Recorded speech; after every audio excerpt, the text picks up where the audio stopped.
Hello and welcome to GB 2.0, a show that aims to raise awareness of civil rights issues, progress, and setbacks from the past and present, as well as a discussion of what we hope will be realized in the future. This show, as well as a bunch of others, are a production of the Atheist Community of Austin, an educational nonprofit dedicated to the separation of government and religion. And I'm going to add here the promotion, well, there's positive atheism, of course, but ACA promotes equal rights for all and humanist charitable giving, both financial and in action. I think we really need to put that in our stuff because that's what we do.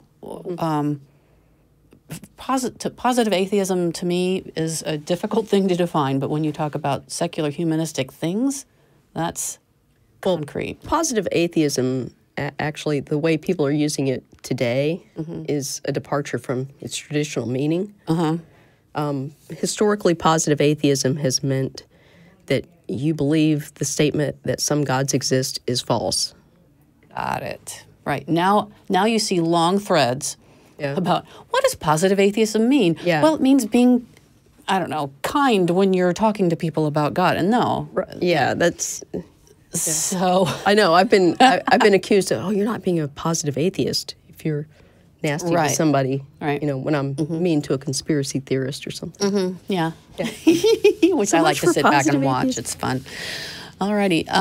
Then we have a couple of announcements. Let's see. We have the new newsletter out, for the Atheist Community of Austin. And there you see how lovely it is. It's online. And if you want to get that, just send us an email and they'll get you hooked up. It's always a good read, cover to cover. And then we also have coming up Atheist Day. Do we have a... Around the world, secular groups are gathering this March to celebrate the first International Atheist Day. While we encourage atheist groups to come together and celebrate, we invite you to join us. Because lacking religion does not constitute hate.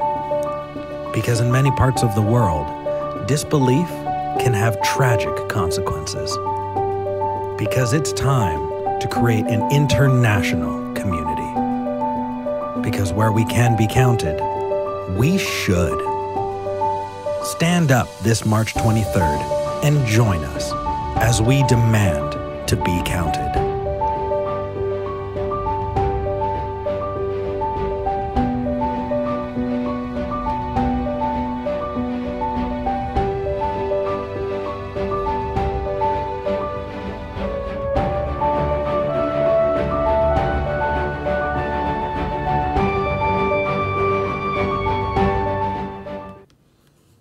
Pretty cool.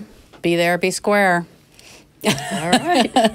Tracie, if you didn't see, Tracie's going to be speaking. Go. It's going to be awesome. Let's see. There's all sorts of, as usual, things to talk about in the news. Who wants to go first? Well, I can go first with something Tracie and I sent out a teaser on the Atheist Experience last Sunday about a Texas judge, a federal judge in Texas actually, has ruled that the male-only selective service draft registration is unconstitutional. So for a little background on this, the last ruling on this was the 1981 Rostker v. Goldberg case that ruled that it was constitutional to register only males for the draft because women were excluded from combat roles. There were actually two laws on the books at the time that were called the combat exclusion laws. They actually only pertained to women in the Air Force and the Navy. Women in the Army were never actually prohibited by law from engaging in combat or even serving in combat roles. But the Army policy followed the restrictions on the Air Force and the Navy and excluded women from direct ground combat roles. And because of that, the judge ruled that since the purpose of the draft was to draft people for combat roles, that it was constitutional to have only men register. Now, we haven't actually had a draft since, I think, 1973, and No one's even been prosecuted for not registering since, gosh, I think back in the 80s. But still, there are some benefits that you don't get if you refuse to register for the draft. And it's an anachronism. It's ridiculous. Well, in 2015, the Obama administration removed all the restrictions on women serving in ground combat roles. So because of this, this opened the way for people to challenge the ruling now. Mm-hmm. And so now we've got the first ruling on this. A federal judge has said, hey, it's unconstitutional because women can serve in combat now. Mm-hmm. And yet the Equal Rights Amendment still has, right, which is another thing we need to talk about. Well, and this is something that just I have to talk about this because it drives me nuts when I see men get on, threads responding to this saying, "Oh, hey, equal rights means equal responsibilities." And I want to tell them, okay, can I finally have my fucking equal rights? Right. I mean, come on. They are not there. But the other thing is it implies that, for example, that women were the ones who didn't want, to register for the draft. Yeah. Like we had that power. Right. Meanwhile, there have been women who have actually attempted to register for the draft. They sent the card in. They got a note back saying, you're ineligible. They actually would not let them register for the draft because you have to be male. Yeah. So it's another case of, it wasn't that women were unwilling to serve or that we were the ones enforcing this male-only thing. It was sexism. Mm-hmm. The assumption that women couldn't do this, that women didn't want to do this, and that we had any say in it. Right. Yeah, that we were somehow holding, the trump card here, as it were. Right. Saying... While women continued to fight to be allowed into combat roles. Right. Yeah. Meanwhile, there's people like me, who were actually working to get those combat exclusion laws repealed back in the early 90s because those laws, they prohibited women in the Navy from serving on combat naval vessels and women in the Air Force and the Navy from flying combat aircraft. So I'm a member of an organization called Women Military Aviators, and a lot of the women in that organization are women in the Air Force and the Navy who were affected by these laws. Mm-hmm. And they were trying to apply those same rules, and in fact did, to women in the Army. They kept women in the Army out of attack aircraft, attack helicopters. Yeah.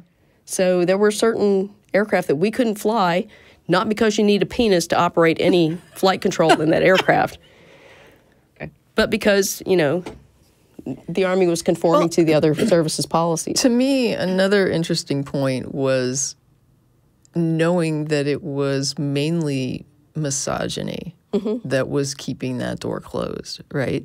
Yeah. And so what was interesting was when I posted it on social media, somebody posted and what I said was, I made a comment about how the evangelicals would crap themselves over this. Mm-hmm.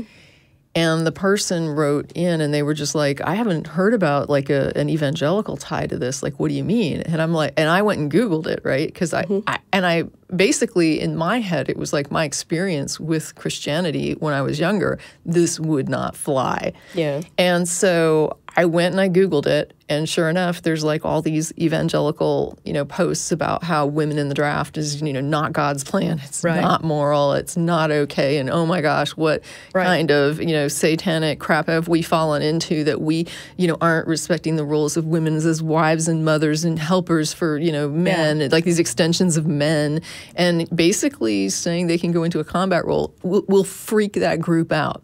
Yeah. So I posted the links to the guy, and I said, to be honest with you, it wasn't something I'd heard. It wasn't like I had evidence that the evangelicals were flipping out. It was my experience with my past Christian groups that allowed me to anticipate that they would crap over this. Yeah. And they are crapping over it, right? So it's just interesting to me. I'm like, these are the traditional family values, folks, right? Mm-hmm. These are the people that believe in keeping women, not allowing somebody to stay at home and raise kids, but in forcing people to stay at home and raise kids. And, there's no way that they're going to allow something as empowering as someone saying, you know, women could be in these combat roles. And it was really interesting because one guy had posted an article about women not performing in some of the fitness tests, right? Like all women in all male groups. And then there was another article, you know, when I was also looking into this, there were, first of all, the Pentagon supports it. They're all for, you know, women in combat, let's do it, you know. And the other, but the other article that another article that I had read talked about how in certain performance situations, women are actually anticipated to do better. And so it's just an interesting thing because it's just a skill set, right? And it reminds me so much of the conversations that you had brought up about brain differences, right? And the idea that the differences between women to women are greater than between men and women. Right. There's more crossover. And there's no way that somebody's going to say that, you know, that gender is going to make you not perform this as well, because the fact is there's just ranges. There's going to be people that perform it well that are men, and there's going to be people that perform it well that are women, and there are going to be people that perform this not as well, and it's just about how your skill set functions. Yeah. If you are an active person, if you have been in any sort of martial arts, if you have been in any sort of physical training program, if you have ever done any work with firearms or any sort of weapons, and there are women and men and other folks there, it's a bell-shaped curve. I'm a better shot than most men that I've shot with. And I can do more, well, at least I used to be able to do more sit-ups than any of the other men. And and all sorts of other things. It's silly. It's ridiculous. Well, and that's like for the Army physical fitness test, probably decades ago, what they looked at like women's core body strength compared to men, and they were like, there's actually no difference here. So the sit-up standards were identical for both men and women. The thing that people don't get is that physical fitness tests and stuff like that, that's not a test of anything that you have to do in a combat situation. Right. I'm not going to have to do push-ups to get out of some sticky situation. Right. It's a general test of physical fitness to see if you can withstand the rigors of military life and whatever your job is. And it's actually not tied to a specific job. It is a very general test. And, I mean, they've got a new one out now that's a little more specific to certain tasks. I haven't ever participated in that one, so I don't know, firsthand what that's like. But it looks like it's probably going to test things that are more relevant, to combat skills and probably things you have to do on a day-to-day basis. The reason the Army chose that 3-event PT test, which was push-ups, sit-ups, and a 2-mile run, was because you didn't need anything other than a stopwatch and a specified course to do it. So you could really do it almost anywhere. No special apparatus or anything like that. The old one that it replaced was, I think a 5-event test, and you had to have a specific, PT setup for it. But anyway, this was, it is what it is, and people try to make more of it than it actually means. Right. But I understand your earlier point though about blaming women for being discriminated against. Right. Oh, let me apologize for being the target of discrimination. And but the other thing is there's the issue going on now with the trans discrimination. Right. Right. When somebody said it's like they were talking in front of a political body, and then somebody in trying to defend Trump's trans ban. Said that transgender is you got to look at it like a disease. Yeah. Right? Yeah. And I mean, it's like, this is just disturbing. Yeah. If they don't willing and able to serve. Right. If they understand it to that level, then they really shouldn't be making any decisions whatsoever. It's just, I don't know, when you have capable people that are willing to do the job. Right. I just don't see why you would start inventing reasons to exclude them. Well, and if there were a group of trans people that I think they were testifying before a congressional committee or something. I think that's recently. What it was, but it's like, and they were talking about their experiences within their unit because everyone had predicted, your unit's going to be freaked out and all this stuff, and they said that it actually was the opposite, that once people knew them as, who they really are, that they opened up to them in ways that they wouldn't have before. And they had some really good conversations, and they felt basically more connected to their unit members than they did before. And the thing is, it's like that's the connection that actually keeps people alive in combat and keeps them cohesive as a team. It's not this, I've got a wall around this part of myself that's, a core part of my identity, but I can't share it with you. Because I served under, Don't Ask, Don't Tell and its predecessor, and I know what it's like to build those walls. And I can tell you that I would have been much more effective as a leader and just as a service member if I could have been open about who I was the whole time I was in the military. Yeah. And it would have squashed a lot of the salacious rumors about, who I was actually sleeping with, because I promise it wasn't, nearly as risque as some people thought. It's just interesting because we would never, some of the things that people apply personally as how to address a thing or how to not address a thing would never be tolerated in a situation where you actually have to solve problems, right? Yeah. So if you had an issue where it was like, oh, well, we have these people in the military and some people are concerned about how they're going to be, whether or not they'll be accepted or whatever, problems don't get solved by no one talking about them. Right. Exactly. Like nobody ever said, hey, there's a problem here. Let's all just not say anything about it and it will get better. Yeah. Right? It doesn't get better from not bringing it up. And it's really interesting, as a person who in my job, I have to address problems, right? Problems come up, and it's my job to grab the right stakeholders and get them in a room and say, we have something that came up and we need to resolve this. And I've got the people here who can make the decisions, and I've got the people here who can describe the concerns, and this is how you fix it. And you walk out of the meeting with solutions or next steps. You don't just say, let's just say this isn't happening, and and then just keep proceeding and hope it doesn't cause a bigger issue. Yeah. Like that is the worst possible policy when it comes to addressing problems. Yeah. Well, exactly. And some of these issues have been, like the draft registration, and like we've got issues, that freak out the Texas Ledge from time to time, like where are the transgender people going to go to the bathroom?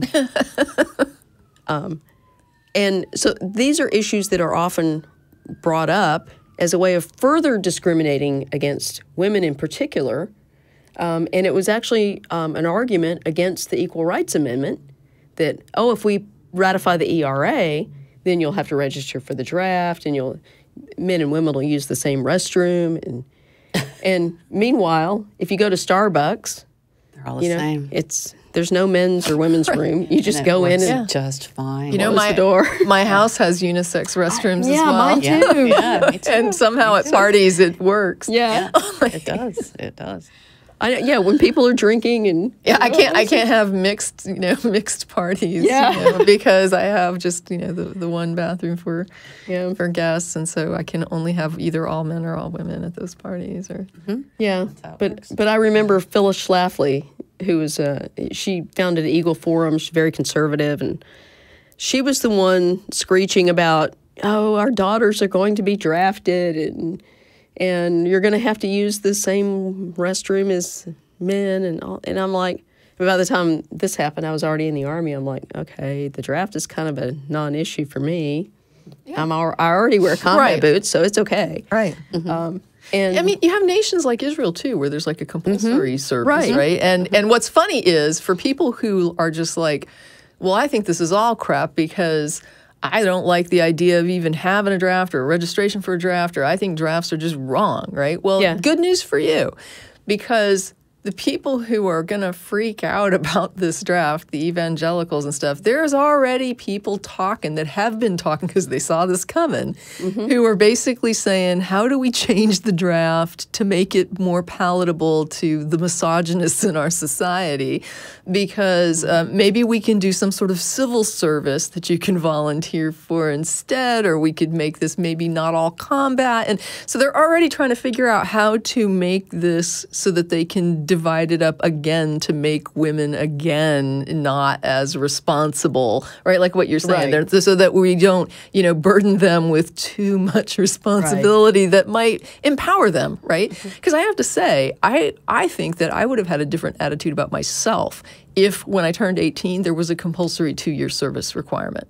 I think that going through that, I would have had a much different view of myself and my capacity, and when I was a younger person. And I'm not even saying that, and that's why we should have, we should just drag people into the military. I'm not saying that at all. I'm just saying that the more you're treated like you're expected to be responsible, and the more you're treated like you can handle stuff and you can take stuff and you can face stuff, the more you're not willing to hear somebody tell you can't do a thing, right? Yeah. And it makes a big difference in your perspective when somebody says you can do this, or we expect you to do this, and you just go and do it, right? Right. But if they want to change the draft and make it less, make it more flexible, or if they want to not have that registration at all, or however they want to do it, if putting women in it is just so, unacceptable to like this portion of our society that has such influence, that they're willing. It reminds me of the woman who wrote the book about the Good News Club. Yeah. I think it's, I want to say Catherine, but I don't want to get it wrong. I'd have to Google it. But she wrote a book called The Good News Club, and she was talking about how these evangelicals were inserting their religious perspectives into early grade, like elementary schools, and the weird, subversive, and dishonest means that they were using to try and get parents to enroll their kids in this thing. And so one of the things that she said, I was lucky enough to see her speak at one point, and she said something like, if this religious lobby, like these really active religious groups that want to insert religion into everything, she's like, if they can't own it, they will destroy it. Yeah. And that's the thing. It's like if they can't get God in those schools, then, by God, we're going to subvert all the money to the religious schools. We will have vouchers. We will end up like destroying and dismantling these public schools with people like DeVos. And when you look at this, it's the same thing, right? So if they can't keep their strict gender traditional roles in place because of this, draft registration requirement, they will tear it down. And so what you're going to see if you're a person who's just like, I don't like military and I don't like the draft, and if that doesn't sit well with you, and I'm not mocking you, I'm just, doing the voice. It's not me speaking, it's this other voice. Good news for you, because this is probably going to be one of the things that they're willing to destroy rather than to see women actually get added to the draft registration. And the thing is, aside from their tantrum, which will probably be effective at destroying it, there's actually a good reason to not have selective service registration or even contemplate a draft. The military is opposed to a draft. We've had a professional army since, the mid-'70s, and no one wants to go back to a conscript army. Right. And I say army because the army has the largest recruiting mission of all the services, and I think the Army's annual recruiting requirement is larger than the entire Marine Corps, something like that. It's huge. And so the Army bears the brunt of, whatever the standards are, right? Whatever the standards are for the recruits, and we had really, really low quality recruits coming in as conscripts, right? Because you really don't have any choice. You just take what. Well, the fact is, in any organization, right? Even the people that are, fired up to be part of it, you're still going to have a percentage that's just like, yeah, you're not cutting it. Like, you got the heart, but you just don't have the requirements. And so when you start saying we're just going to, flood it with people that don't even want to be here, that's a mess. Yeah. And not only that, but if you look at the timelines for initiating a draft, because there's a, Congress has to actually act to say we're going to have a draft, which means there's got to be either a conflict in progress or one looming that will require this, level of response. And so Congress has to say, yeah, we're going to have a draft. Like a border issue, like a border wall. Oh, yeah. Perhaps. Yeah. Toddlers streaming over the border. What are we going to do? Draft. The sky is falling. And so then they pass the law, says we're having a draft. The local draft boards have to convene. Most of the people on these local draft boards, they're like, okay, where'd I put that folder? And dust it off. Yeah. So the local draft boards convene, and they have the list of all the 18 and older males. Well, you can't draft 18-year-olds, or at least the current draft is not set up for that. Oh, really? Yes. What's the age requirement? So the earliest they're going to get drafted is 19. Oh, okay. And then your odds of getting drafted get progressively less as the years go on. Up to, I think it's 24, 25 is when you age out of it. Okay. So they're going to select whoever, and then they notify the people you've been drafted. And then they have to come in for a physical, and some of them will get flushed out because of that, and then they call up the next group. The bottom line is it takes them a couple of months to even deliver the recruits to the training centers. The training centers, meanwhile, have to ramp up, which means they're going to have to pull people out of the reserves to come in and staff the training centers. So you've got people from the reserves who also have a training curve they have to meet. Sure. So they go in, they're ready for them finally. They get there after a couple of months. Well, then they're in training for 3 to 6 months. So you're talking about from the time Congress says, hey, we need a draft, it's going to be probably a year before the first fully trained troops actually get to their units. And so the draft was really set up for a situation in which you're going to war and you're going to need a large number of troops. You can kind of see the landscape. And you're going to have a recurring need for large numbers of troops. And you can't get enough people to volunteer. In that sort of situation, I'm not sure that happens anymore. That doesn't exist anymore. You know what, though? I have philosophical issues with that, even if it did. I do, too. Because even if you had a situation where we need more people to agree to defend the nation than we have willing to defend the nation in this situation, I think then you have to ask yourself, is this situation worth defending? Right. Or is this nation worth defending? If we can't, if people that live here are not willing to step up and defend in this transaction, does that mean that maybe we need to step back and say, are the people really calling for this transaction? Right. I completely agree. It's like if you see a conflict that you think we need to participate in and you can't sell it to the American public, Right. I don't know what justification you have for getting us involved in that. Right. Especially not forcing people to go Yeah. participate in it. It's like, wait, what? I thought this was supposed to be stuff that we decide as a people. I look back at, we had issues early on in the all-volunteer Army with meeting recruiting goals. And so, the Army had to lower standards. Well, then after a while we overcame that, and the standards got progressively higher.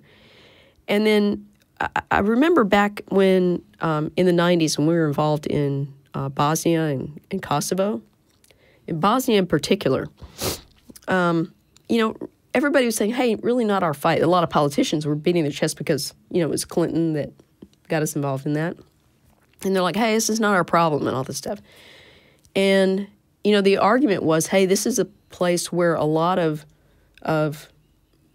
large conflicts have originated in Europe. And, it's a population that's being basically abused.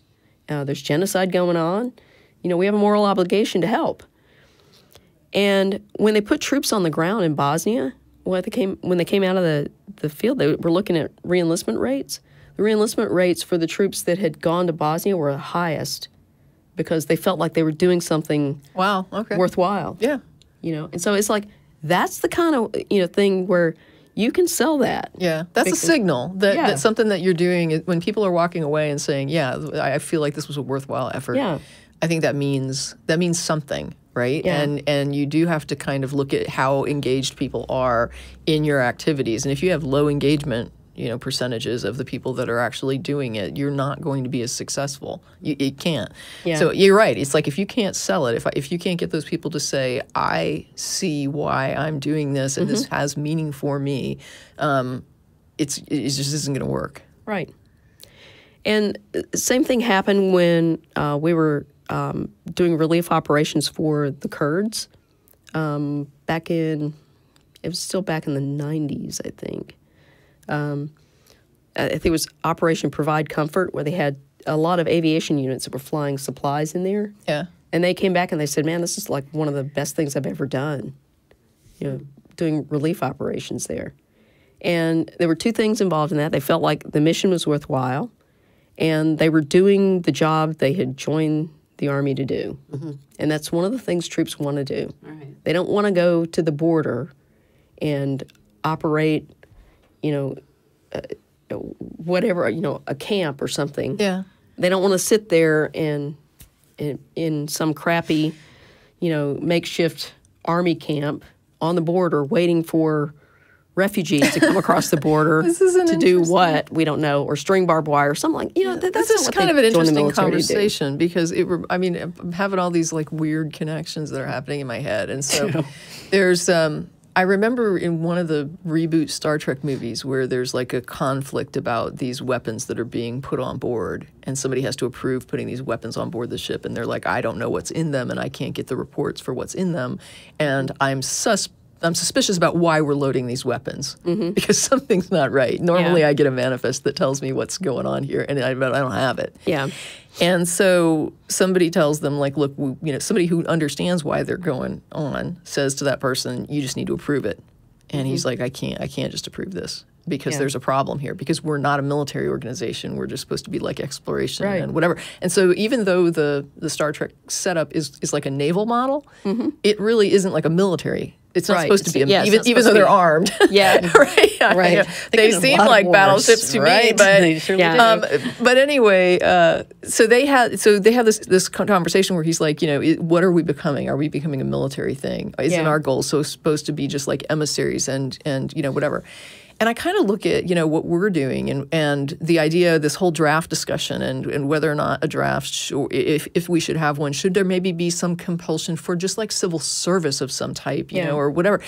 And the idea of investment doesn't bother me. The idea of saying, hey, we'll put you into civil service for a couple of years and then you go out and you do it. And I've made the argument before that I would be really cool with paying for college and treating that like military service, like telling people if you want to go to college, we'll pay for that and we will subsidize that. And then what happens is when you get out, you put those skills to work in the civil sector and you do civil service for 2-4 years. And that's your service to pay back that degree that we just bought for you, and just kind of show them that the society will support you. We expect you to support us. This is like a good, supportive environment. Right. And it's sad to me that nations, I think that the more involved you are with everything, the more you're able to influence it, right? So the more you're engaged, the more you're involved, the more influence you have to exert. And if you have good goals and good ends, that's a good thing. If you have bad goals and bad ends, that's a bad thing, right? Yeah. But the idea of just simply saying, I want influence isn't itself good or bad. Right. And I am not opposed to U.S. influence. I'm not opposed to any country wanting influence. Right. But that depends on what they're doing with that influence. Right. With us, our influence seems to be so militaristic, right? And we do sometimes do like peace missions or whatever you want to call it, like humanitarian aid missions with our military. But I kind of wished that we had more of an overall perspective on improvement, on being involved for improvement, not just when there's conflict, right? Because just like when we talk about when you make for more gender equity in a society, everybody gets better. All the metrics get better. And when you make for, when you go into a society and you make people more literate and you make people, more not concerned about where their food is coming from or whether or not they have clean water, when you actually can go in and improve those infrastructures, it gets better for those people, but it also gets better for everybody, right? Yeah. And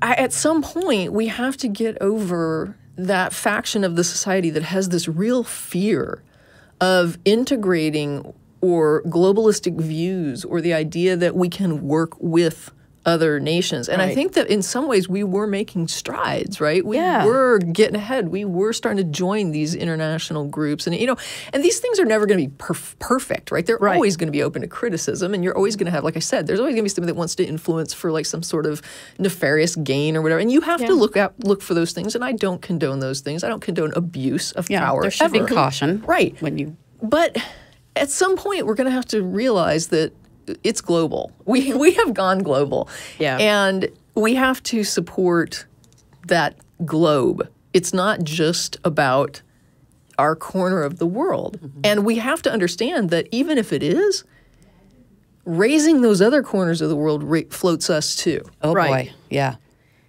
My good news thing later on is going to relate right back to this in a very lovely way. That's my sermon. Right on. There were a couple of other things. I was just thinking back to our show that we did on equal pay. And if you're in the military and you're a woman not allowed to do certain things, as I understand it, your promotions are based on whether you can do the things. Yeah, so that was the thing that caused problems because the policy in the military, in the Army in particular, was based on what jobs you could be assigned to, okay? And so you couldn't be assigned to certain combat positions, which meant that, you know, typically as a lieutenant, there's lots of opportunities. But as you get further up the chain, you know, as you progress in rank, the opportunities, depending on your branch, can get narrower. And I use it as an example in the military police corps. So we think of MPs as, well, it's cops, right? So they do law enforcement stuff in garrison, but when they're on the battlefield, they have some different roles. In the military police corps, if you looked throughout the Army, at one point there were all of these jobs that were open to lieutenants. Almost every MP role was open to lieutenants. At captain, there were just a few roles that were closed. You know, you get to major, there were 4 jobs that were coded closed to women, and you look at that and you're like, why are there 4 jobs coded closed to women at the rank of major, and where are these jobs? It's just an absurd thing. It's like, who did this? I'm qualified to make it to the rank of major, but I just totally can't. It's do like that. after you've done all of these things, and as an example, in Bosnia, there were women who would be on a checkpoint, you know, with, you know, a machine gun or whatever, on this checkpoint as MPs. They can do this. And if somebody's coming down the road and they don't respect the checkpoint, this woman's going to fire on them, right? Yeah, that's her job. Yeah. When it was time for her to be relieved and somebody to take her place, the person who would take her place would be an infantryman, okay, who would do the exact same job, okay? That job is coded closed to women. Women cannot do that job, but they can do the MP job, and they're doing exactly the same thing, which highlights the absurdity of this policy because there was never a law that said that women in the Army could not engage in actual combat. You can engage in actual combat. There was just a restriction on your assignment. Yeah. And so, you know, repealing the law in 2015, it basically just removed that absurdity. But yeah, there could be a situation where you couldn't get a job. And I am still though reeling from what you just described with the ranks, right? Because I mean, literally what you're saying is that the more capable you've demonstrated that you are as a woman in service, the more restricted options. You are in what you're allowed to do.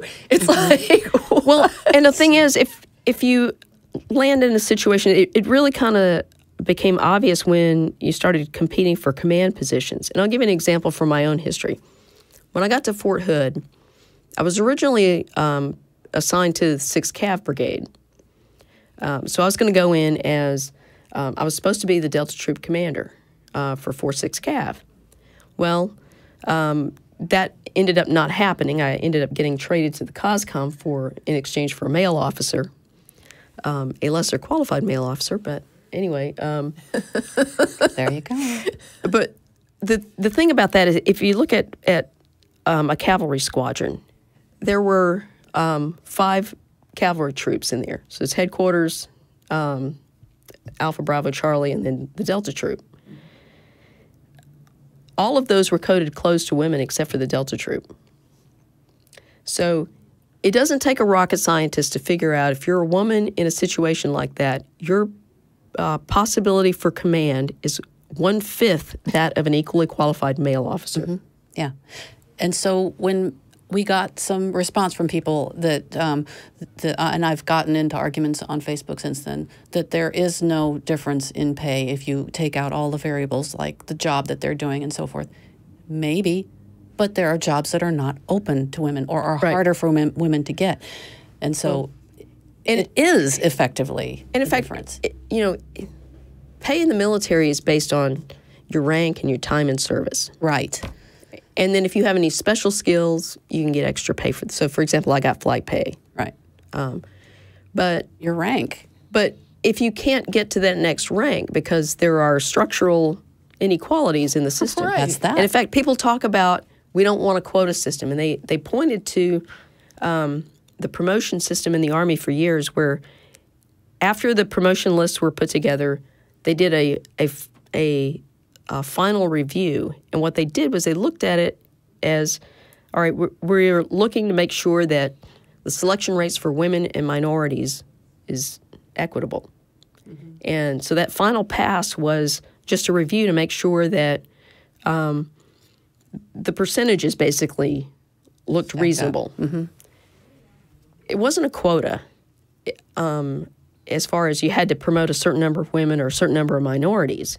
It was just a review to make sure it was equitable. Well, they did away with that years ago. And, of course, the selection rates for women in the military right after that plummeted. Funny that. They didn't do away with the review for minority officers. That stayed in place because, racism's real, but sexism's bullshit, right? Yeah. Oh, my God. So The last week for me has been... I know. Oh, my That's God. been my headline. Yeah. And the thing is that part of that final review was to basically correct for some of these structural inequalities in there.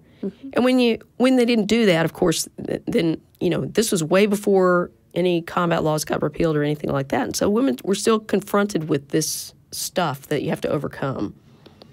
But I mean, the reality is the Army promotion system is a quota system. We have a quota for a certain number of infantry officers and a certain number of armor officers and aviation officers and field artillery officers and all the other branches. And if you are the best qualified, quartermaster officer, you still can't get promoted in an infantry job.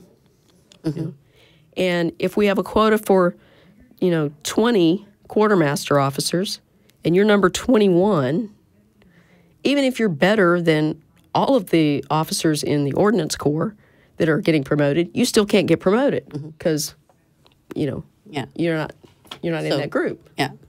Quota system everywhere except where they can point at it and say, oh, that's...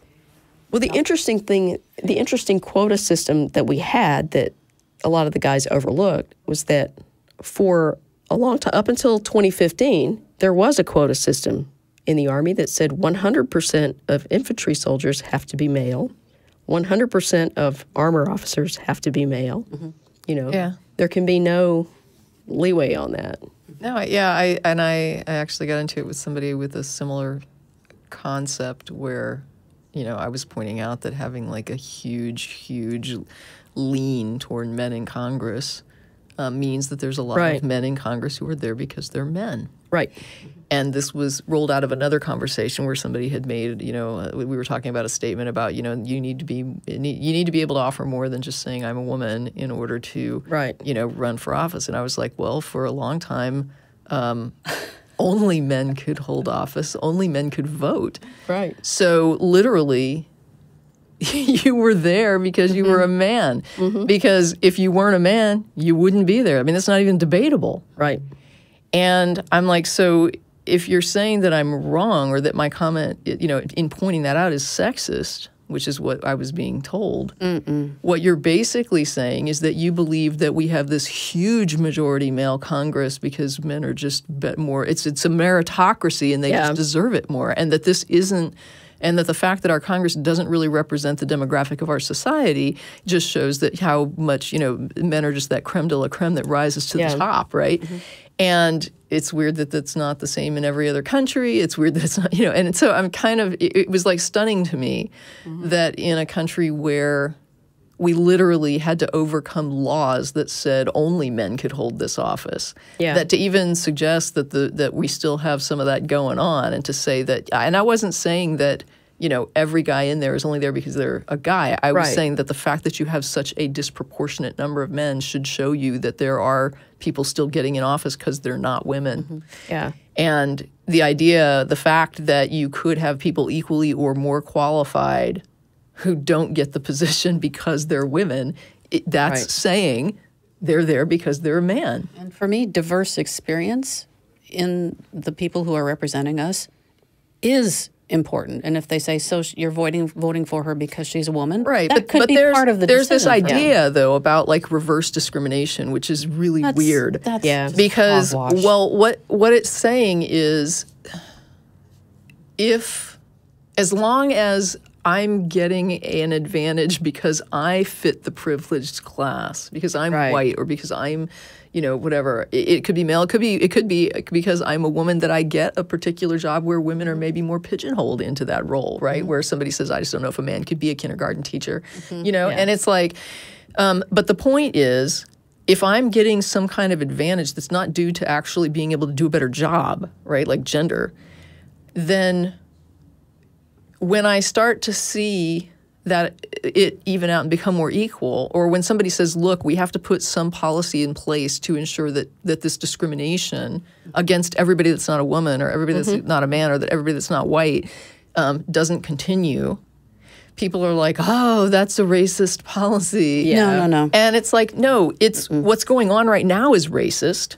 And the policy is being put in place not to put in people that aren't qualified who also aren't white, but to make sure that people who are qualified who aren't white are getting looked at.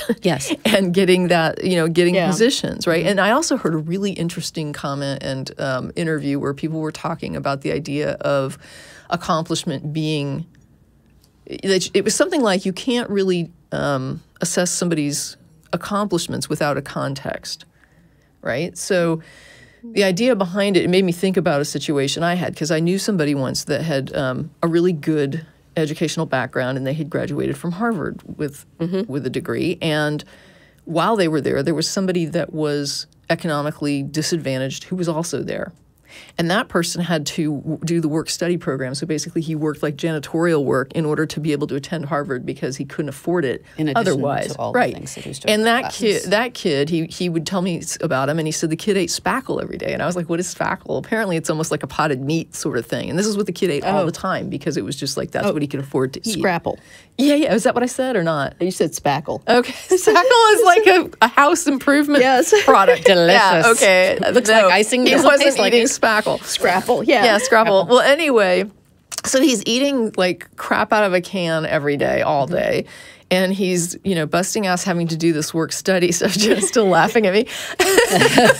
People at home are like, wait a minute. Well, the kid was like, what, was he trying to hurt himself? Did he have like some kind of weird fixation? Was this like, is it like cutting or, So anyway, so let's say that these two people put in applications, and this guy doing the janitorial and eating the scrapple, and that was probably raised in a much less privileged and supportive environment, shows up with a degree from Harvard, and he's got C's. And the other kid who joined the military because his parents, who could afford it, basically said, man, you just about, drank your way out of high school and didn't, make you, like, we're not paying for a Harvard education so that you can, like, do a couple years and then blow that, too. And so he joined the military just kind of piss off his parents and go to Harvard, and went to Harvard and went to MIT. And, yeah, he was making the grades. I mean, smart kid. But when they put it, when you look at the results, it doesn't tell you the full story, right? Oh, and yeah. it doesn't tell you that this kid almost, ended up drunking his way out of high school, barely got into college, basically was able to do it after his parents saying, we're not paying for that crap just to watch you blow that.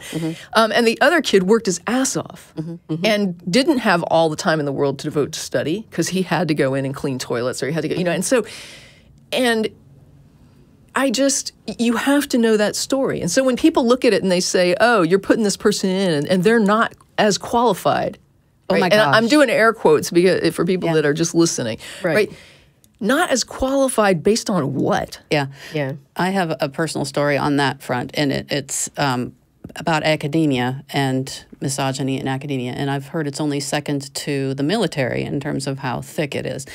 And so I was an academician. I went to graduate school. I had sexual harassment happen so badly that I had to switch labs, that I was in science. And then during the process of all this, one of my mentors, who's a woman, I said, I don't know if I can take this anymore. This is just so awful. I had been ostracized by the department because I had tried to take down this major important professor who was a good guy, and I was clearly mistaken. He hadn't actually grabbed my ass. And she said, what you have to do is stick it out until you get tenure, and then you can change it from the inside.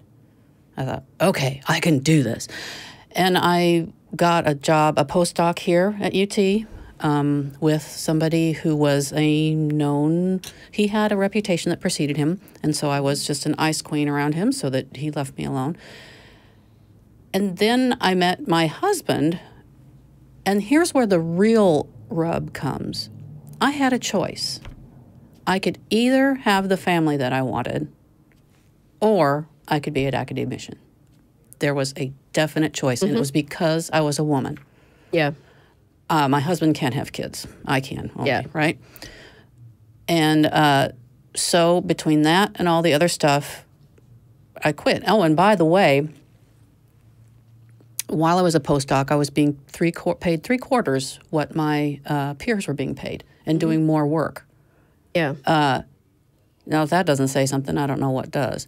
But my experience getting to where I was, maybe I didn't have as many papers as my colleagues did, but I was running the freaking lab. And I was putting up with stupid men doing stupid things.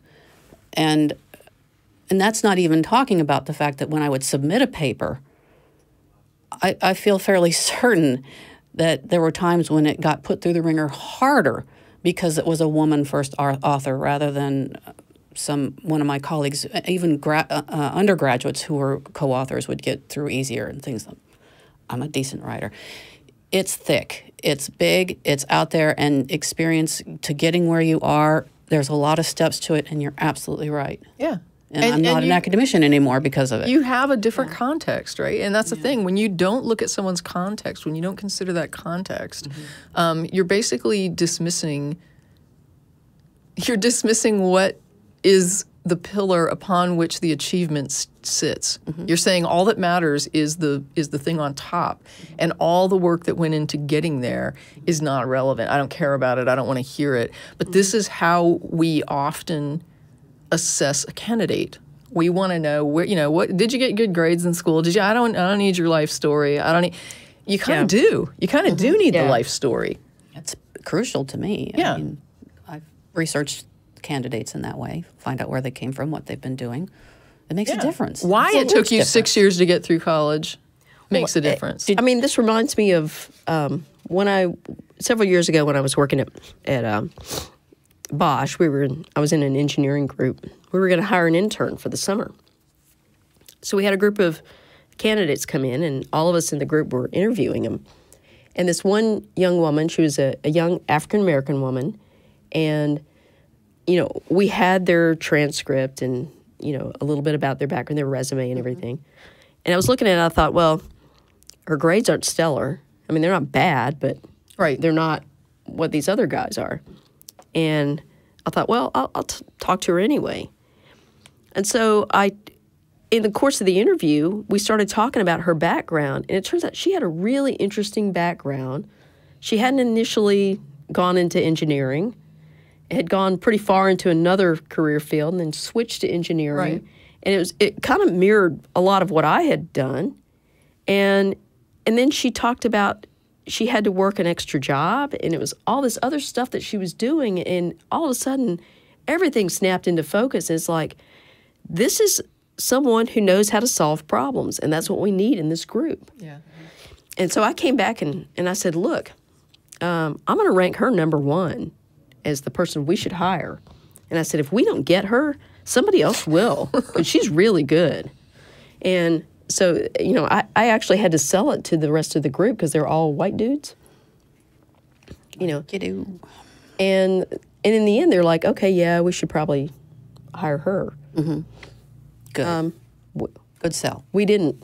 Oh, you didn't? She had so many offers. Oh, good for her. Not for you, but good for her. I know. So we ended up with one of the white boys, but you know, it's like, okay, it's fine because. Oh, gosh. Yeah. Oh, gosh. But, That's good. yeah.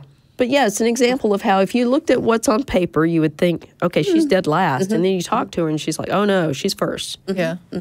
I'm glad to hear that she got, she got a good shake. Yeah. And I lost contact with her after that because, you know, things like LinkedIn didn't exist back then. Yeah. But yeah, I hope she has had like a fabulous career because she was outstanding. Yeah. But it just, you have to look at how you assess how you assess success, right? How you assess achievement. And I heard this little segment about a school. I don't even remember where it was. It was just something that came up on, I think it was NPR, and they were talking about a school that focuses on American history through a paradigm of Black achievement, right? Like Black citizens, and what they were talking about was how it's probably good that our students don't just think of themselves as like the slaves that were brought here, and that we can talk about this poetess who interacted and was critical of George Washington, but we don't talk about her in the context of George Washington. We talk about her poetry and her contributions and what she did, and the thing with Washington is a minor thing. Outstanding. And so they kind of, promote this idea of, looking at our contributions not through a lens of how they are tied to white people or how they are tied to a slavery history. They don't ignore these things, but they look at it from this is achievement, and this is contribution, and this is engagement. And so, I just thought about how different that experience would be.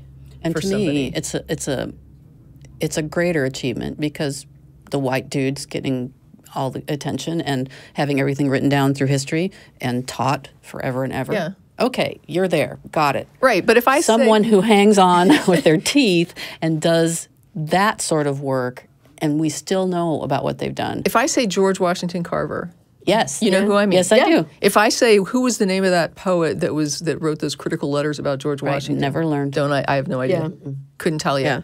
Yeah. So this is the thing. It's like we all sort of learned that same, Black contribution to history narrative. We all had that same curriculum. We know who it was sort of like that supplemental part of the book where you talked about here's how, the little bit that Black people did, and then here's everybody else, and let's get back to the white people now in real history. And that was the context of it, and so I welcome the diversity, and I welcome that kind of, let's start looking at real contributions, because there are too many people, like right now, and that's the thing. It's like when you're marginalized, when you're silenced, then other people, then you control your narrative. And so we have a lot of statements that I've heard in the last couple of years of people basically trying to say that, well, white people are the ones that made the country, or, this is the white. Have you not heard this? Oh my. Yeah. No, I haven't. I would be. There's this narrative going around that it's just like, well, we're the ones that really did this. We're the ones that built the civilization. We're the ones that, and it's like, wow, so you've bought into this whole history narrative that is just sort of what you were taught. And really, we had that conversation about, the book report. The book report and a show. Look it up. We had a book report show. this nation's entire economy was built on cotton, Yeah. which was picked. It's the fabric of our lives. Yeah. Yes. we got there Which was- by wiping out the indigenous people first. Yeah. Yeah. And then we enslaved people who picked the cotton. Who So that we Yeah. could benefit. But there's always the And- person there to remind you that, hey, you know what? Black people were like, involved in the trade too. oh yeah. oh, that's really pertinent. Yeah. They think it is. Yeah. No. Yeah. Yeah. So yeah. It boggles the mind. I posted that the other day just by itself. It boggles the mind, the things that I see and read. I don't know how people Oh, put their and shoes on since you anymore. brought up George Washington Carver, I have to tell you a little story here. So, The man who invented peanut allergies. yeah. I'm teasing. God. So I think my son was in like the 3rd or 4th grade, and as part of this like science thing, they had to pick a scientist that they admired or, were interested in. And they had to impersonate this person and tell, deliver a living history kind of report. If this is going to be about blackface, I don't want to hear it. Yeah. Well, it does tie into blackface. Look, now people are looking at me. It's like I'm making. I'm making a reference to recent. Headlines. They were horrible things, and I'm just basically saying that the guy was impersonating Michael Jackson. Whatever. It's like, oh God. And if it was a reference that fell flat, I apologize. No, it didn't at all. It didn't at all. Okay. Well, and the thing is that whole blackface thing, it kind of brought this up for me because my son chose George Washington Carver as the scientist he wanted to impersonate and deliver this report. And so in preparing him for this, the interesting thing is my blonde-haired, blue-eyed son looks nothing like George Washington Carver, okay? Right. Yeah. We never once considered putting him in blackface to do this. Right. That would be Exactly. just beyond ridiculous, okay? What we did was we researched how he dressed. He had, a particular style of dress, and so we did that as close as we could approximate it. And then, the rest was preparing basically to talk about what kind of work he did and why he did it. And, I mean, he got an A on the report, so obviously you don't have to be, you don't have to be, racist and ridiculous. Right. To get the point across. Hyper-focused on that. It's like, so George Washington Carver, what's the first thing I think of?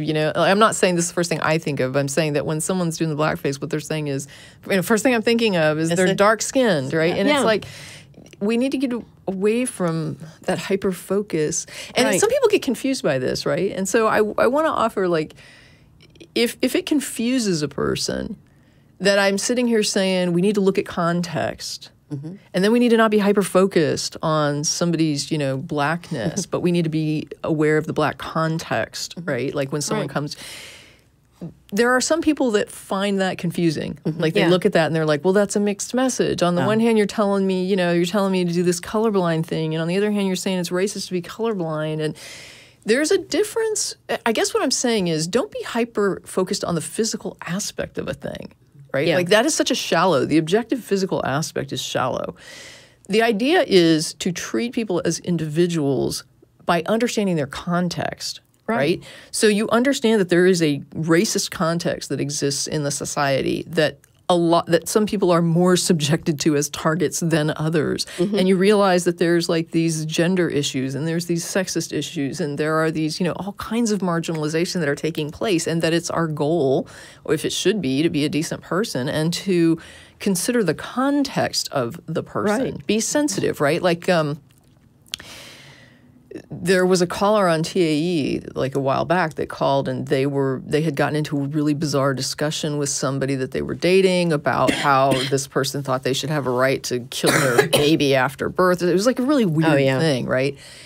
And I have a tendency to sort of diffuse awkwardness or things that are uncomfortable or things that are very serious with humor, which sometimes can be inappropriate. And I understand that. And if I catch myself, I'll stop and I'll say, hey, if that was inappropriate, I'm sorry. It's not like I'm not making light of a situation. It was so bizarre to me that somebody would suggest that they should have a right to murder their child. Yeah. That I didn't know what else to do with it, because he said something about meeting her, and I made the comment, well, where did you meet her? At killmybaby.com, right? And people laughed at it, like people are kind of giggling now, but then I stopped myself and I said, what a crap thing to say. What if somebody listening just lost a baby, right? Like, I mean, oh my God. And it hit me at that point that I needed to be more sensitive to context. I was just like, wait, people lose their babies. Somebody could have miscarried, and I'm sitting here making this joke, right? That it's because it's an absurd situation. I'm being confronted with this absurdity that I'm just like, wow, I'm having difficulty processing this. So I throw out this joke, but then I thought, what if somebody's grieving? Yeah. And I just said this thing. I said this thing and sent it out publicly to a bunch of people who are going to hear it that I don't even know what their situation is, right? And I should be more sensitive than that. And so I guess the idea is, if I'm around my friends and I know nobody has lost a baby and I want to, and something like that comes out of my mouth, okay, that's, whatever. But when you're saying a thing to a broader audience, or when you're talking to somebody you don't know, there's just a certain sort of decency to saying, I should think before I say a thing. And Facebook is that. Consider context, right? Consider the context. And that should be applied to everybody. And that's it's about equity, not equality. It's not about treating everybody the same. It's about treating everybody with the same respect, right? I don't treat you, and there was a comic that I saw that was really cute. That was like a cute illustration. It was this woman standing in a workplace with a bunch of men, and one of the guys comes up to her and says, we just want you to know that, as far as we're concerned, it's something like, we're not sexist here. As far as we're concerned, you're just one of the guys. And I was like, this is the best, right? Because she's got this look on her face like, wait, what? And that's the thing. It's like, I don't have to be a guy to merit equal respect. You can respect me as a woman, and that's perfectly okay. But it doesn't mean that you have to run around hyper-focused on the fact that I have a particular gender identity, or that I'm like cishet and that I have a particular set of genitalia. Like that's not what I'm saying. Yeah. You don't have to come up and ask me, oh, are you feeling okay today? Are you having your period? Like, don't focus on that. But the idea that that I have a context, right? And that maybe some of the things, like I had somebody say to me recently that something they said was okay because I would have said that to you if you were a guy. And it's like, yeah, I'm not a guy. And don't say that to me because I have a context. And like you're describing, you have this context where you've experienced sexual harassment, which is going to probably be at a higher rate than most guys are going to experience sexual harassment in a workplace. And just being sensitive to that when someone talks to you, or how they treat you, or how they even put hands on you. It's a different society that you grow up in than your male counterpart. Yeah. And respecting that, it doesn't mean that you treat somebody just like you treat somebody else. It means you treat them in a way that respects who they are, where they come from, what their context is. And if you don't know what that is, then you tread lightly. The platinum rule. And I say that as, like I said, somebody who says things that we all should not say things, sometimes. do. So yeah, I do those things. I'm not saying like you all are horrible when you do those things and I never do those things. I'm saying I do those things. And when I do them, they're wrong. Oh, yeah. Yeah. Right now, I had brain trauma last year, and I'm finally getting occupational therapy and physical therapy for it. And there are people it's like a school. You go there all day. And there are people with all sorts of brain traumas and histories and abilities, losses. And it has humbled me. And one of the things that you do is you play games, like board games together. This takes all sorts of higher level thinking that you probably don't think of if you haven't had brain trauma. And for me, it's the planning. It's keeping several things in my mind at one time. It's a lot of other things. But for some of the people, it's just putting the piece on the board. And knowing what to do and not what to do is something that I'm having to learn. I have to be open to that, and I have to be thoughtful about it. They've talked about people who were there who were not thoughtful about it and were awful. Don't be that person. And this is true for all contexts in life. There's always something you can learn if you're paying attention. So, yeah. Well, I mean, that's a good, like I remember for a while, and you can correct me if I'm not remembering this right, but I think you had said, like, hey, for a while, don't ask me how I'm doing. Like, don't ask me how I'm doing. Yeah. And the correct response to that is, okay, I won't ask you how you're doing. Yep. And I think it was like some weeks later when you came in and you were talking about it, and I was like, oh, okay. I was like, it's not that I don't care. It's that a while back you told me not to ask about it. So, but if you're, how are you doing, and you know, whatever, because you had brought it up. Right. I let you take the lead. Right. You're talking about it, so as long as we're talking about it, how are you feeling? Right. When you're not going to talk about it, and you've told me not to talk about it, I'm not going to talk about it. Right. Because this is about you and your boundaries, not about me. Yeah. The correct response is not, well, that's shitty, because if someone's not feeling well, I am a like considerate person, Right. and I am going to ask them how they're doing, Claire. Yeah. So whenever I see you, I am going to ask you how you're doing, and don't trample my my consideration by telling me not to ask you how you're doing. Yep. The context is your context. Yeah. It doesn't matter that I would ask anybody, how you doing, if I knew they were going through a rough patch. Right. You have expressed a context where you're not okay with it, and my job as somebody that is like a decent human being is to respect that context. Exactly. Yes. Yeah. And that's what I appreciate about these people right here. They are marvelous people. Yeah. What time is it?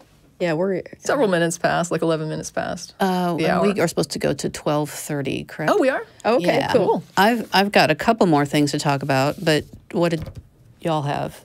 I don't know if you saw the Twitter thing that happened, I think a week or so ago. I don't remember. Well, there was a thing on there. This Jen Gunter corrected a guy on his use of the word vagina.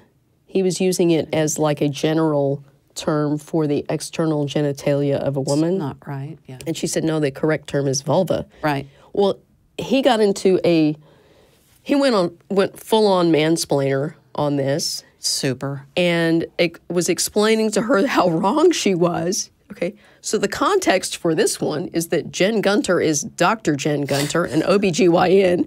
Wow. She is literally an expert on vaginas. And vulvas. And vulvas. Wow. And labia. And all the Cervix. And a clitoris. Yeah. And a uterus.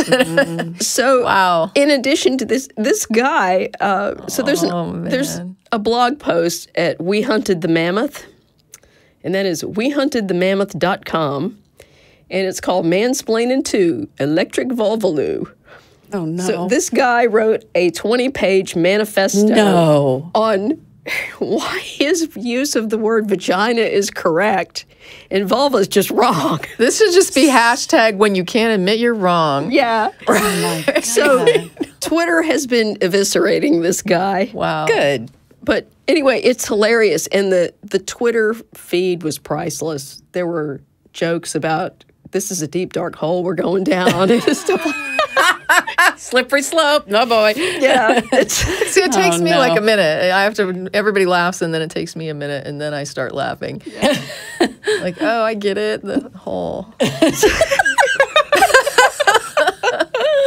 So if you get a chance to read this, please do it. It's sounds hilarious. divine. Wow. Oh my God, that's hilarious. Oh my God, what an idiot! What an idiot. Okay.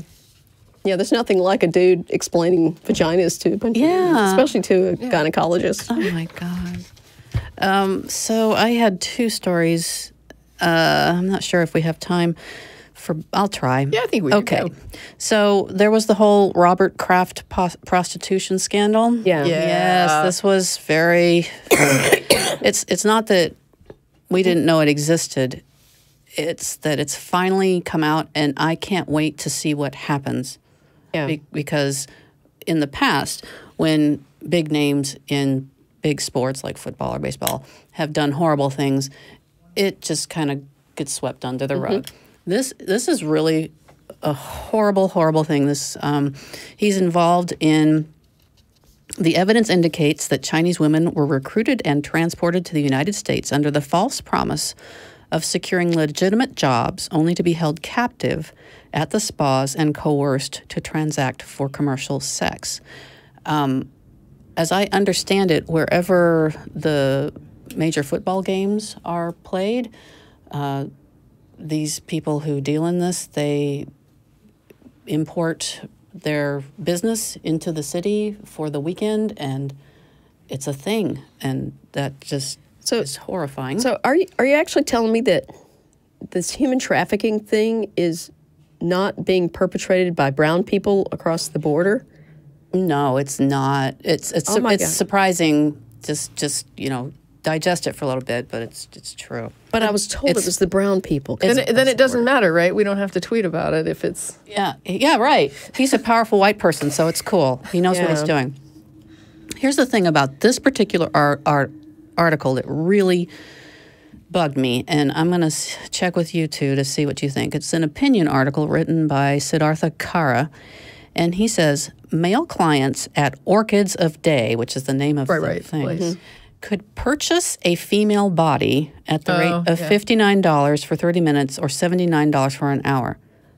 Purchase a female body. Yeah, that was weird phrasing. You brought that up on one of the posts, I think, on what the GB what? page. It is really weird phrasing. And then elsewhere he says, men are largely able to purchase female bodies for sexual gratification with little to no penalty. He thinks that it persists because there's little to no penalty. Yeah, I mean, I'm thinking that's not why it persists. Well, no. I would be, I'd be willing to hear the guy's explanation for that phrasing because it is so bizarre. But I have to agree that on the surface, when I hear it, it's completely objectifying because it's just basically like this isn't a person. It's a body. It's like it's almost like it almost portrays it like it's a doll that you're doing. It couldn't be more objectifying. Yeah, it's pretty bad. And so here's the thing that's most disturbing is Siddhartha Kara is the author of several books on modern slavery. He's a senior fellow at the Harvard School of Public Health. Yeah. Well, that's what I'm saying. I mean, I don't know. Yeah. I don't know if the dude has some sort of philosophical reason for phrasing it. Like, if it hits a bunch of women wrong, I'm thinking it's not okay. I would be curious to hear his explanation for why he chooses that particular verbiage. It's so strange. Is it? The only thing I can think of is maybe he feels. And I'm not defending. Like, no. I'm not defending it. My first reaction is a visceral, what the hell? This is objective as crap. And the only thing I can think, especially if this person has like a history or expertise in this area, is there some reason for it, right? Like, that's what I wanted to think about. And I'm thinking, okay, is it because he thinks that the men who purchase time with these women feel about the women this way, and that's how he's expressing it. I think that would be stated though. Like, but that's really ugly. Yeah. Why would you give them their view on it in this sort of context? There was a thing that I read about a woman who deals with some. I forget, it was like patients, and some of them were trans, and she deals with pregnancies, I guess, and she was using phrasing that was like very sort of people with a penis or people with a uterus. Yeah. And part of it had to do with the way that she felt like that was more encompassing, right? Yeah, right. I mean, I get it but if somebody were reading something that she wrote and they didn't understand that philosophy, they would be like, this is really weird wording. This sounds really strange. They might not understand like why this person is writing this. But you don't have to think too hard. And you can get why she's doing it. I think a lot of people would be like, I don't understand why that's necessary to phrase it that way. And I don't understand why it's necessary to phrase it this way. I'm not saying that I can think of a good reason for doing this, but I would hope that a person would have some sort of philosophical reason for using that verbiage. But short of that, that's really messed up. I mean, it's... But it's such a rare wording. It is. I read that and I thought, oh, that's very it's bizarre. So strange. Even for some, I mean, I bet you could read like 20 articles on the same thing and never see somebody phrase it that way. Never. Like, it's it doesn't even come across as sort of a stilted academic language thing. Yeah, it doesn't really. I can't, like I say, I can't defend it. Right. I'm just saying that I would be curious to hear him respond to the question of why he chose that wording. Yeah. I'm a little afraid to dig deeper and find out why, because I'm concerned that because he is an academician, that he's going to defend it in such a way that I'm not going to agree with. Because there are academicians who, for instance, defend rape as a plausible sexual reproduction strategy. And that's abhorrent, because rape has nothing to do with reproduction. Nobody's thinking about reproduction when they're raping. Right. And but he's a big name, and so everybody thinks that he's right. And I'm like, no, you're just disgusting. So if somebody knows that there's an explanation for this and it won't make me vomit, I'd like to know. But I'm a little afraid of what the explanation is, because I know too well how academia works. Yeah. It runs so deep, such that, like when we were looking at, I went to a conference on behavior, animal behavior, and there was a system of birds, and I think it was birds. They couldn't figure out what the hierarchy was among the birds. They were social birds. They were just flummoxed by it, couldn't get it. And then a woman scientist came in and said, it's the female birds that are determining the dominance. It never dawned on them to look at it from the female bird's point of view. And it is so embedded in academia that I'm a little afraid of it. I'll just say that. Yeah. So we're almost done, and I've got a happy thing. Good. Mark, I dropped that photo in the folder, and it is a picture of this young woman. She's 16 years old. Swedish student leader wins EU pledge to spend billions on climate. And this is from Brussels.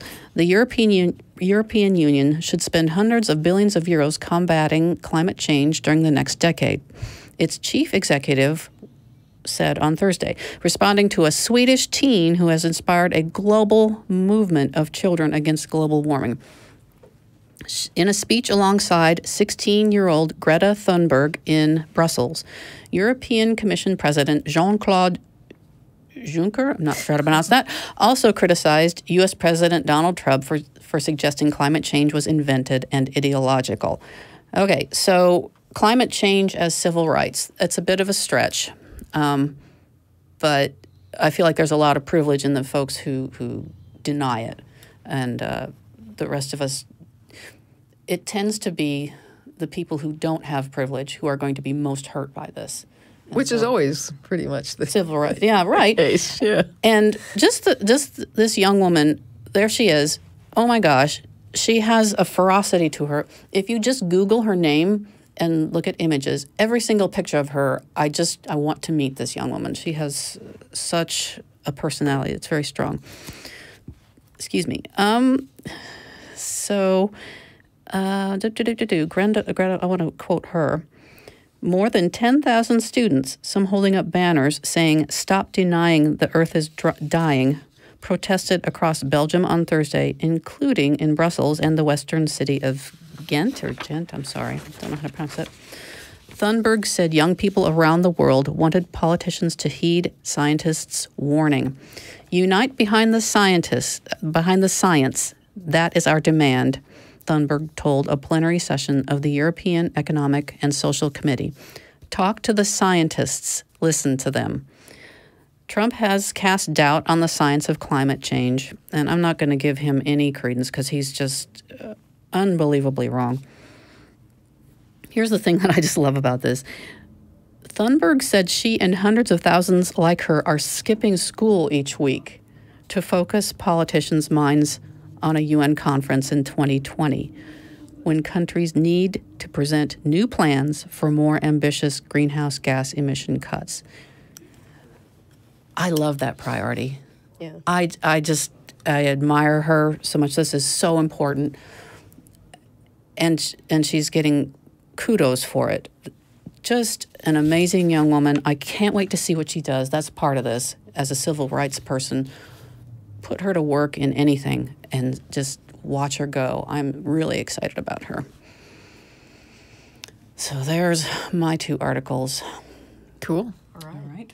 Yeah, that is a happy note. Yeah, right. And keep an eye on her, and we'll see if things change. They have to. It's emergent at this point. All righty. I guess we're going to wrap up here. Yeah. Wow, we're going to wrap up on time. That's pretty amazing. Thank you, Jen and Tracie. Hey, as sure always, so great. Just so great to sit and chat with y'all. Thank you for watching. Thank you to the folks on the other side of that wall over there. Yay, they're applauding themselves. And it's Mark and Phil and I'm not sure who else. Sorry if I'm forgetting someone. Today, yeah. Yeah, whoever's here today. Crew. Just Mark and Phil. Okay. It's the dynamic duo. And I'll leave you with this thought. We don't need a savior. We've got each other. It's all we've ever had and all we'll ever need. Bye.